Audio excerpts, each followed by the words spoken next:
Tell me piece yourself back together now. What's your vision? Hello guys, welcome back to my channel. Kembali lagi bersama saya, Aan Julian. Pada video kali ini kita akan membahas informasi seputar sekolah kedinasan.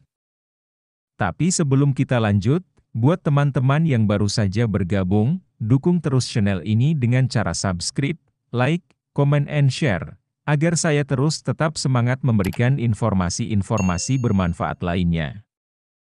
Sekolah Tinggi Kedinasan adalah perguruan tinggi negeri yang dikelola oleh instansi pemerintah sebagai penyelenggara pendidikan, karena memiliki ikatan dinas dan adanya kesempatan menjadi calon aparatur sipil negara atau CPNS. Sekolah kedinasan memiliki syarat masuk yang lebih ketat dari seleksi masuk perguruan tinggi negeri lainnya. Prospek ikatan dinas pula lah yang menjadi pendorong kuat bagi lulusan SMA sederajat untuk mengikuti tes masuk sekolah kedinasan. Sekolah kedinasan juga diminati karena biaya pendidikan dan hidup ditanggung pemerintah. Apabila sobat tertarik mendaftar di sekolah kedinasan, berikut admin paparkan 5 sekolah kedinasan terbaik yang bisa jadi referensi buat teman-teman semua. Number 1. Politeknik Keuangan Negara STAN adalah perguruan tinggi kedinasan di bawah naungan Kementerian Keuangan. PKN STAN memiliki 3 prodi sejak 2021, yaitu D4 Akuntansi Sektor Publik, Manajemen Keuangan, dan Manajemen Aset Publik.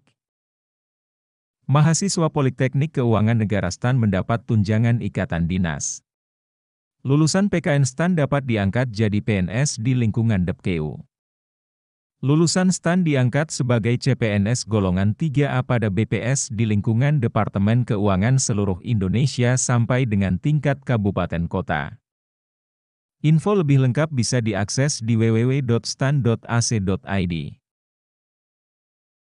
Number 2. Sekolah Tinggi Intelijen Negara atau STIN, merupakan perguruan tinggi kedinasan atau sekolah kedinasan di bawah pembinaan Badan Intelijen Nasional atau BIN. Visi STIN sendiri ialah menjadi perguruan tinggi intelijen bertaraf internasional yang mempunyai keunggulan dan kewibawaan dalam mendukung terwujudnya keamanan nasional. Guna memenuhi kebutuhan pemangku kepentingan dengan menjunjung tinggi kode etik intelijen negara. Selama kuliah di STIN, tidak dipungut biaya. Mahasiswa akan tinggal di asrama, mendapat konsumsi, dan seragam.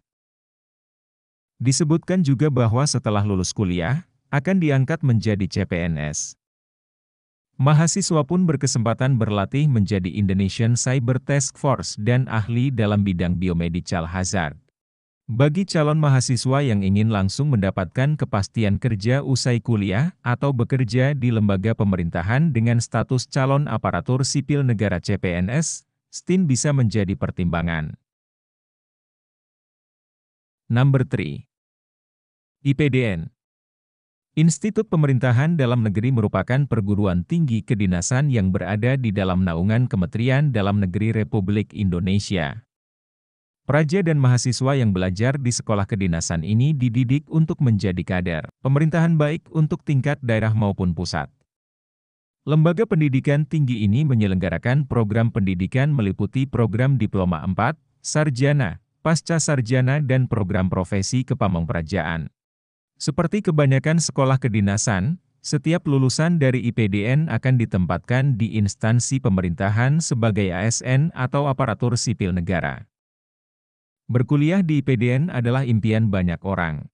Hal ini tentunya disebabkan oleh berbagai faktor, seperti tidak dipungut biaya, disediakan asrama, diangkat menjadi CPNS, masa pendidikan diberi uang saku, lulus kuliah tidak bingung cari kerja karena langsung ditempatkan di instansi pemerintah. Number 4. Politeknik Statistika STIS.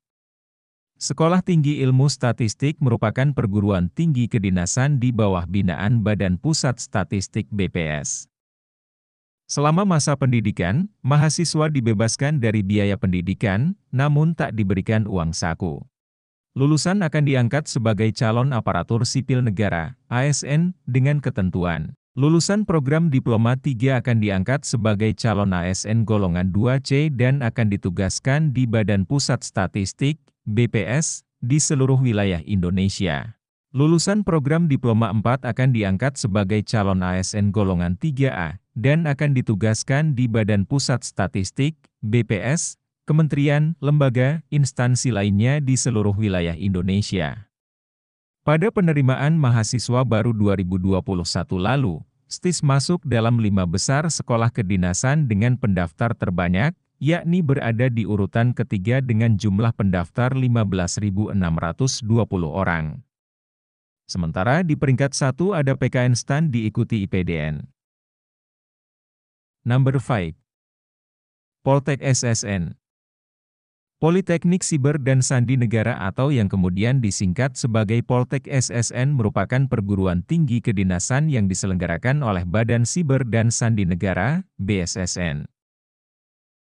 Politeknik SSN memiliki visi menjadi politeknik berkelas dunia, yang menghasilkan SDM Siber dan Sandi yang unggul dan berjiwa Pancasila.